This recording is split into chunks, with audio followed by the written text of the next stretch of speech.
Que serve de base para a nossa reflexão na noite de hoje, Atos, capítulo de número 2.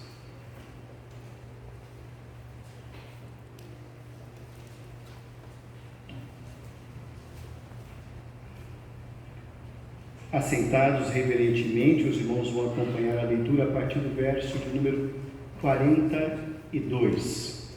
Certamente um dos textos mais conhecidos do Novo Testamento, quando o assunto é Atos 2:42, subtítulo que a Sociedade Bíblica do Brasil conferiu a esse trecho, a esse episódio, é Como Viviam os Convertidos. Atos 2:42, assentados reverentemente, os irmãos acompanhem a palavra de Deus, que nos diz assim: E perseveravam na doutrina dos apóstolos e na comunhão, no partir do pão e nas orações. Em cada alma havia temor, e muitos prodígios e sinais eram feitos por intermédio dos apóstolos. Todos os que creram estavam juntos e tinham tudo em comum. Vendiam as suas propriedades e bens, distribuindo o produto entre todos, à medida que alguém tinha necessidade. Diariamente perseveravam unânimes no templo, partiam pão de casa em casa e tomavam as suas refeições com alegria e singeleza de coração, louvando a Deus e contando com a simpatia de todo o povo. Enquanto isso, acrescentava-lhes o Senhor dia a dia os que iam sendo salvos. Que Deus nos abençoe, irmãos, em nome de Jesus. Amém.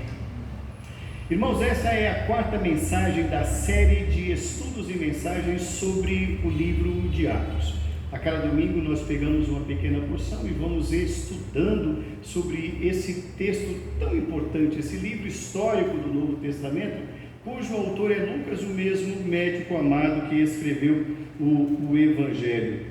Nessa sequência, irmãos, na última mensagem, fazendo aqui um breve feedback daquilo que nós já vimos, um review daquilo que nós já estudamos, a igreja está testemunhando e a igreja cresce em obediência. Nós vimos isso, que a igreja precisava permanecer em Jerusalém, ela permanece em Jerusalém, é preciso prosseguir, a igreja prossegue em obediência, e 10 dias após a ascensão do nosso Senhor, o Espírito Santo vem e inunda aqueles corações, aqueles 120 pessoas, aquele pequeno grupo, gente simples, gente humilde, e o Espírito Santo se apodera deles de tal forma que eles começam a falar nos idiomas daquelas nações que estavam ali presentes por ocasião da festa de Pentecostes, conforme nós vimos no vídeo da mensagem do domingo passado, que infelizmente nós não pudemos aqui nos reunir, pelos amigos do alheio que invadiram a igreja e levaram a nossa fiação.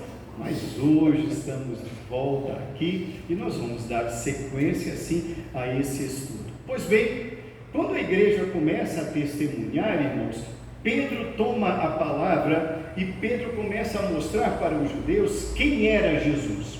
Para os judeus que haviam sacrificado Jesus era um impostor, porque eles caíram na lábia dos escribas, dos fariseus e de todo aquele teatro que ali foi montado para o sacrifício de Jesus.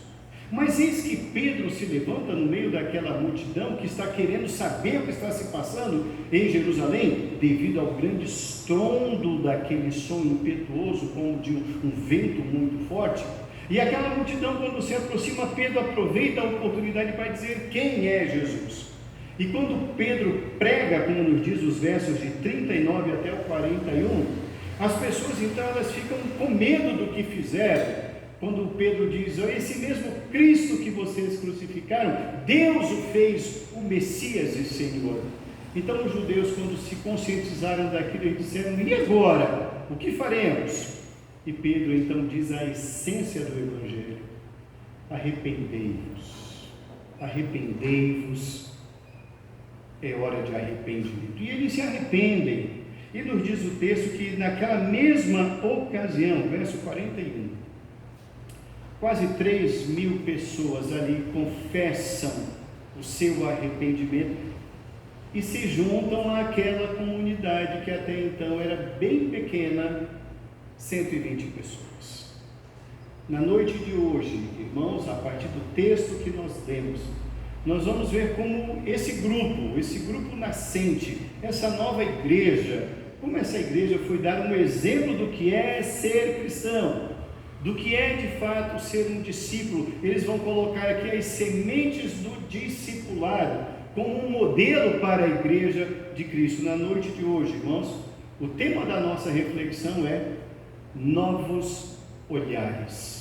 O tema da nossa mensagem é novos olhares. Esse grupo, irmãos, que está agora sendo somado àqueles 120, eles já ouviram falar de Jesus. Certamente, dentre aqueles 3.000 convertidos, muitos deles, ou a boa parte deles, tinha visto Jesus, ou tinha ouvido Jesus, ou tinha presenciado muitos dos milagres de Jesus, mas não se converteram naquela ocasião. Mas agora os seus olhos foram abertos, e eles agora estão arrependidos de toda a decisão do passado, e agora eles passam a olhar para Jesus com um novo olhar. Eles passam a ver aqueles 120 galileus com um novo olhar. Eles começam a ver aquela comunidade com um novo olhar. Por isso o tema, novos olhares.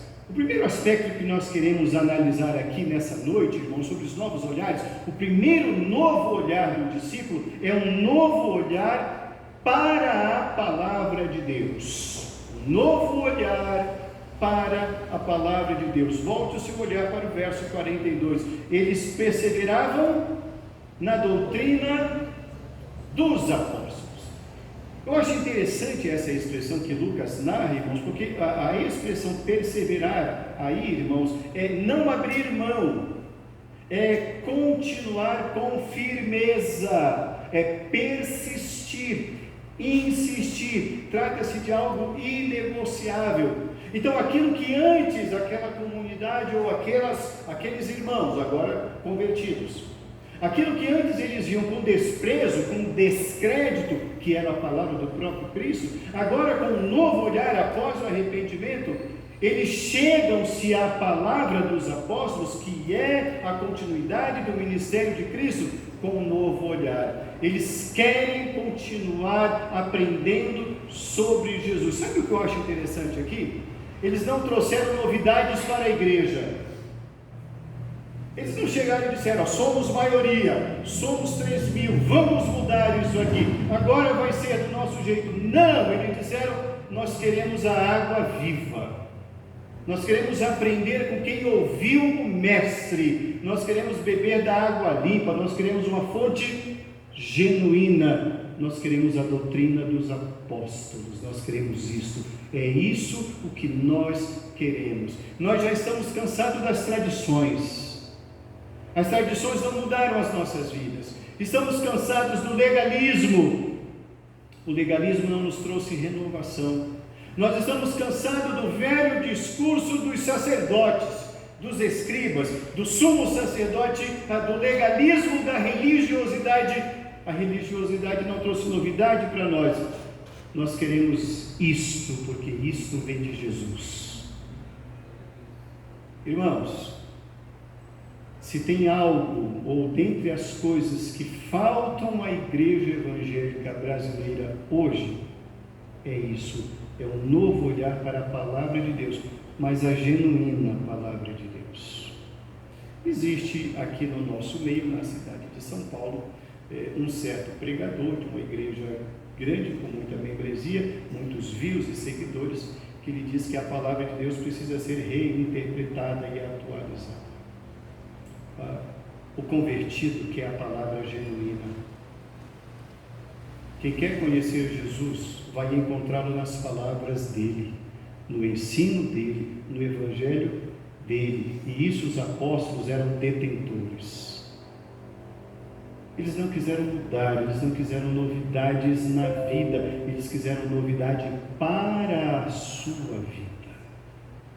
E a novidade chama-se Evangelho de Jesus. Essa é a boa nova. Eles passam a olhar para Jesus, eles passam a olhar para aqueles homens, eles passam a olhar para Pedro, eles passam a olhar para a palavra de Jesus com um novo olhar. O discípulo, ele quer o genuíno leite. O discípulo quer o genuíno pão. O discípulo quer aprender aquilo que os apóstolos aprenderam da fonte verdadeira que é Jesus. Novo olhar para a palavra de Deus. O novo olhar, em segundo lugar, irmãos, é um novo olhar para os irmãos. Volte o seu olhar para o verso de número 44. O verso 44 nos diz que todos os que creram estavam juntos e tinham tudo em comum. Vendiam as suas propriedades e bens, distribuindo o produto entre todos à medida que alguém tinha necessidade. Diariamente perseveravam unânimes no templo. Partiam pão de casa em casa e tomavam as suas refeições com singeleza de coração.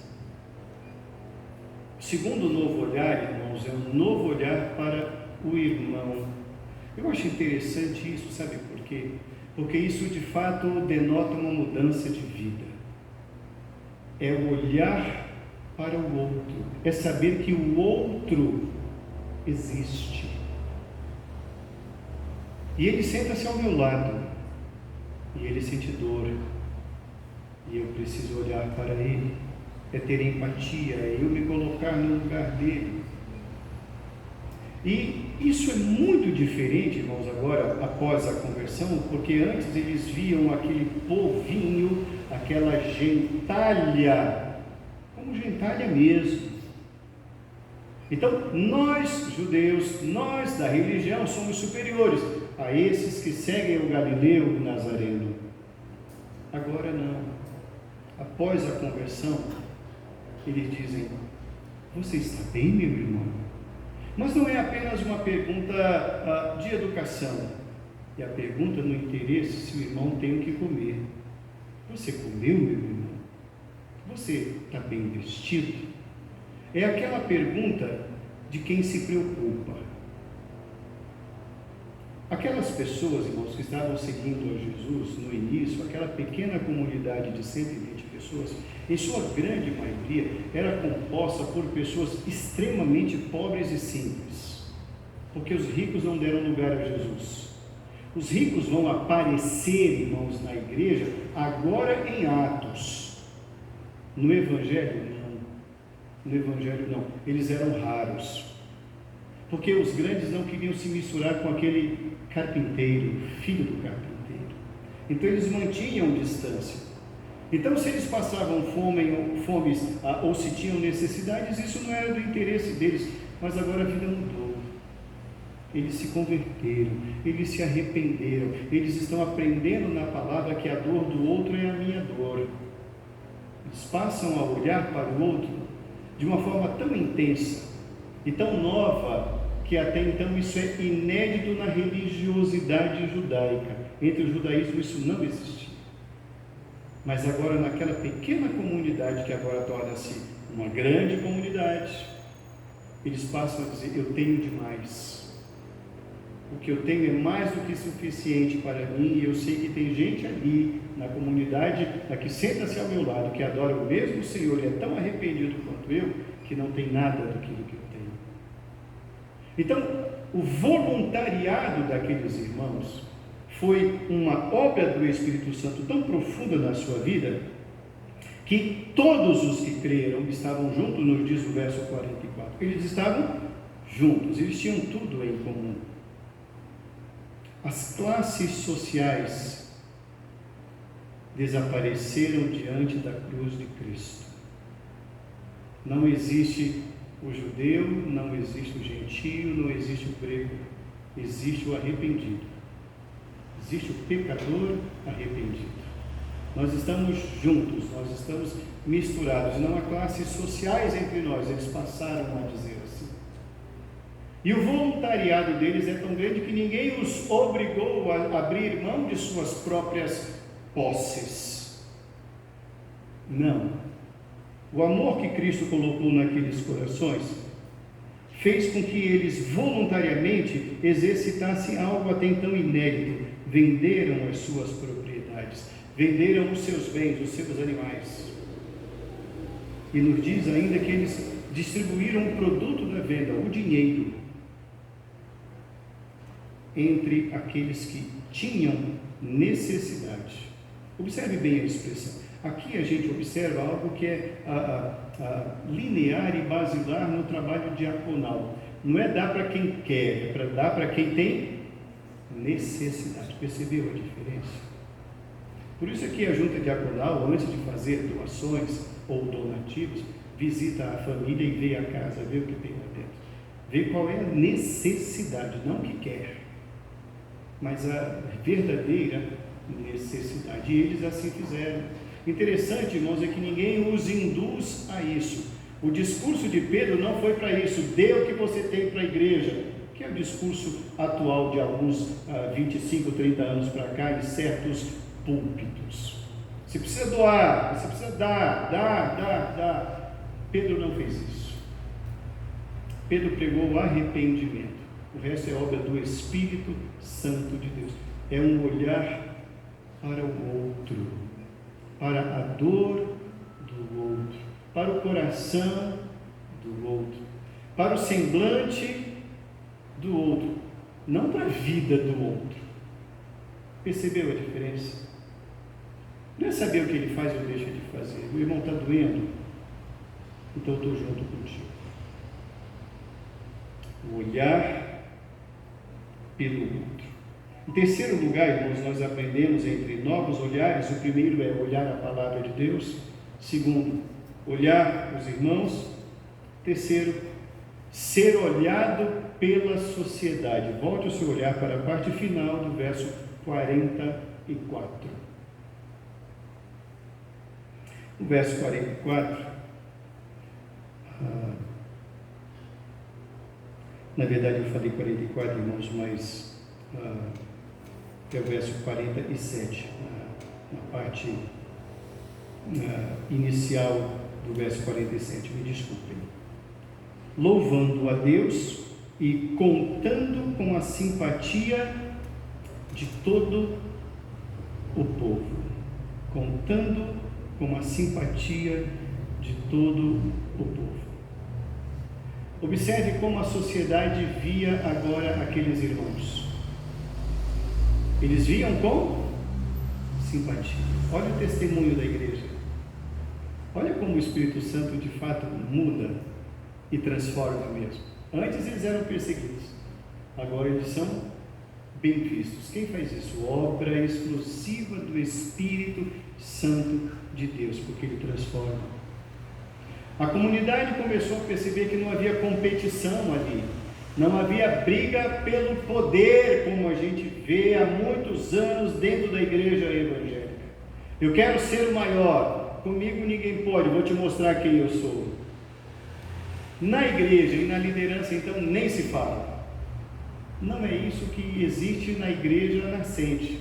Essa igreja, que é mundialmente conhecida como igreja primitiva, por ser a primeira igreja, irmãos, ela vai nos ensinar e vai dar os parâmetros basilares, elementares e alicerçais sobre o que é ser discípulo. O discipulado, irmãos, faz isso. Transforma a sociedade, transforma o olhar da sociedade pela forma como você vive Cristo. Charles Spurgeon, príncipe dos pregadores, pastor da igreja do Tabernáculo Batista de Londres, príncipe dos pregadores, dentre as suas grandes falas e frases famosas, ele disse: você é a Bíblia que o mundo vai ler. Você é a Bíblia que o mundo vai ler. O seu pai vai ver você. O seu chefe, ele vai ver você. Ele vai ouvir você. Nós somos a luz do mundo. Nós somos o sal da terra. Nós que vamos preservar. E isso, essa igreja primitiva, aqueles irmãos, nascentes em Cristo, bebendo leite espiritual, deram um show. A sociedade passou a vê-los de uma maneira diferenciada. Exatamente, irmãos, uma transformação que somente o Espírito de Deus pode realizar. É um milagre, irmãos, que ninguém pode imitar. Todos os demais milagres o diabo tem poder para imitar, não duvide disso. Mas tem um milagre que o diabo não imita, é transformar uma pessoa em uma nova criatura. Isso ele não faz. Somente o Espírito Santo de Deus. Então, a sociedade passa a ter um novo olhar para os cristãos, para aquele povo.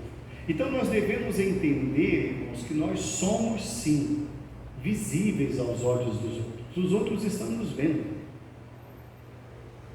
Quando a Índia era colônia britânica, havia um grande líder da Índia, bem conhecido por todos, Mahatma Gandhi.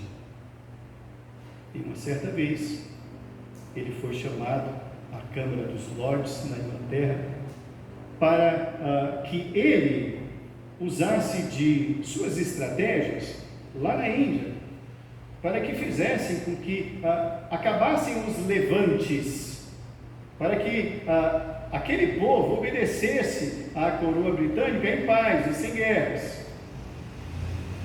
E aí eles começaram a falar de Cristo.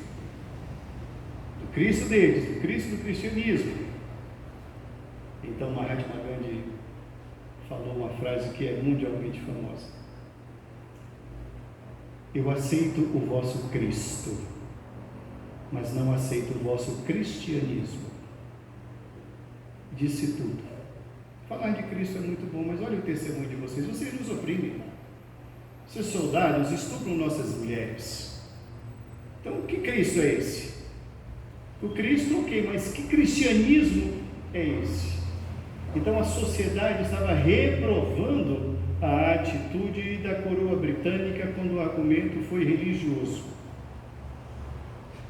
O verso de número 47 nos diz que contavam com a simpatia de todo o povo.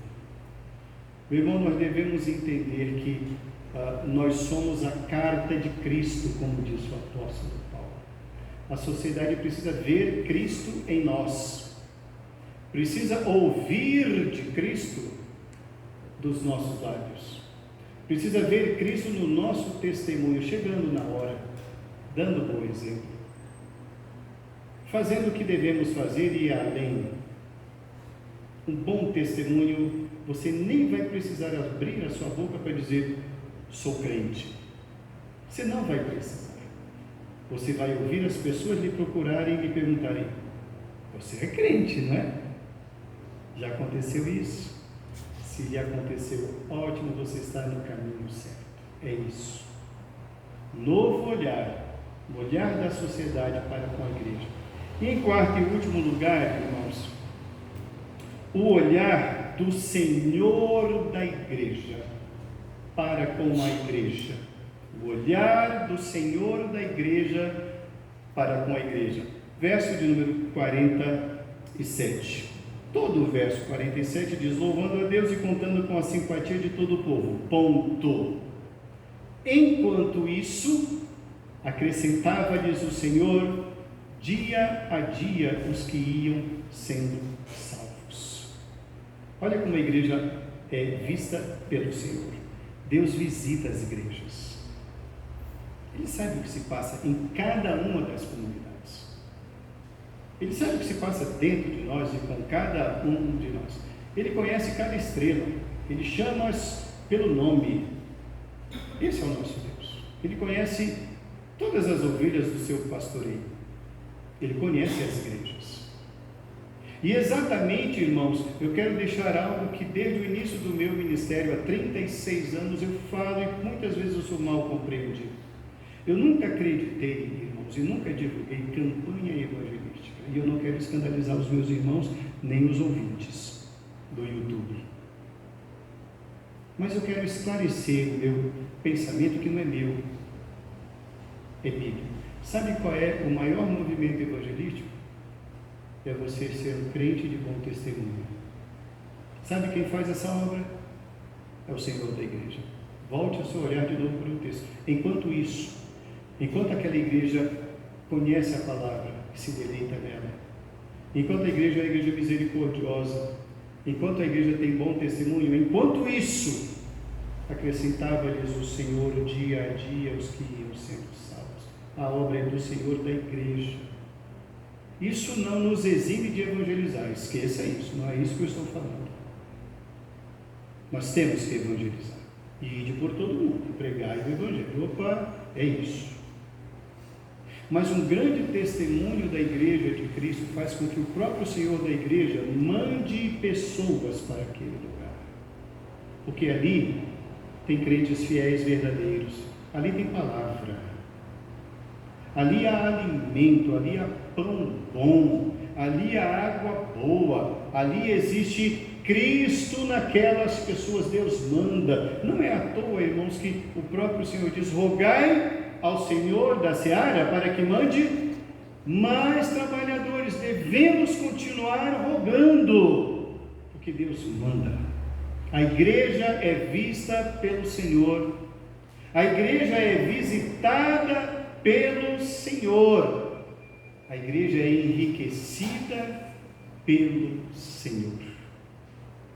Novos olhares. Concluindo a nossa reflexão na noite de hoje, irmãos, aqueles homens estavam num momento muito difícil e crucial da vida da igreja e das suas próprias vidas. Jesus, com quem eles andavam, havia sido crucificado. Aqueles 3 dias até a ressurreição foram de terror. João nos diz que eles estavam reunidos com medo dos judeus, por isso se reuniam de portas trancadas. Eles estavam esperando a morte em qualquer momento. Mas eis que o Jesus ressurreto se aproxima e diz: paz seja convosco. Aponta para Tomé e diz: Tomé, tu duvidaste? Vem aqui.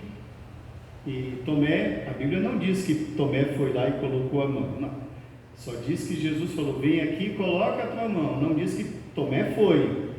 Só diz que Tomé disse uma das mais belas expressões de confissão de fé do Novo Testamento: Senhor meu e Deus meu. Que lindo isso! Então a igreja agora está revigorada com a presença de Jesus. Mas Jesus, sabendo que ele vai ser assunto aos céus, ele passa 50 dias com aquela igreja, preparando aquela igreja para que ela vivesse sem a presença física de Jesus. Depois que Jesus é assunto aos céus, na presença deles, duram ainda 10 dias até a chegada do Pentecostes. Aqueles 10 dias devem ter sido dias difíceis para aquela pequena igreja. Mas nos diz o texto que eles continuavam orando, quando, no meio de uma reunião de oração, desceu o Espírito Santo com aqueles sinais visíveis que nós vimos no domingo passado. Agora a igreja tem poder para testemunhar. Recebereis poder e sereis minhas testemunhas. O poder está com a igreja. E esse poder não é da igreja, é do Espírito Santo por meio da igreja. A igreja, irmãos, agora está vivendo um novo momento. As pessoas estão se aproximando com novos olhares. Não existe novo olhar fora das Escrituras. Nosso olhar deve permear e permanecer fixo nas Escrituras. Não há uma novidade, não há um outro evangelho. Não há necessidade de reinventar a roda ou reaquecer o fogo. Há necessidade de se voltar para as Escrituras.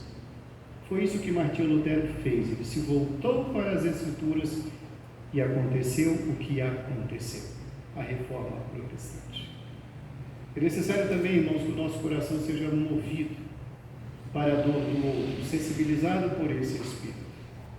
Fazendo isso, irmãos, o mundo vai ver a igreja com novos olhares. O Senhor verá as suas igrejas, abençoando-as com um novo olhar. novos olhares. Precisamos, irmãos, de fato, amar cada vez mais as Escrituras, valorizar aqueles mensageiros que são fiéis na pregação e na explanação das Escrituras, porque isso tem sido motivo raro. Valorizar a dor do outro, estar sensível à dor do outro. Fazendo isso, irmãos, o próprio Senhor vai despertar o mundo e vai trazer para a igreja dele aqueles que são os seus eleitos, os seus escolhidos. E viveremos sim em comunhão com os novos olhares. Que o Senhor nos conceda novos olhares. E que o Senhor tenha sobre nós o seu olhar de misericórdia, em nome de Jesus. Amém. Vamos nos colocar.